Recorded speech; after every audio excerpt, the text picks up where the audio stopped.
رسول اللہ صلی اللہ علیہ وآلہ وسلم نے فرمایا، جس نے کسی غریب کو عید کے دن کھلایا اللہ اسے جنت میں داخل کرے گا۔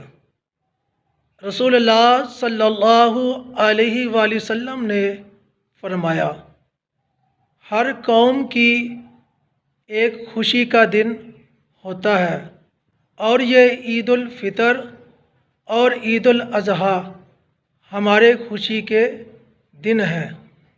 رسول اللہ صلی اللہ علیہ وآلہ وسلم نے فرمایا، عید الفطر اور عید الاضحیٰ کے دن روزہ رکھنا منع ہے۔ رسول اللہ صلی اللہ علیہ وآلہ وسلم نے فرمایا، جنت میں کاٹنے والا داخل نہیں ہوگا، یعنی رشتہ داری کاٹنے والا۔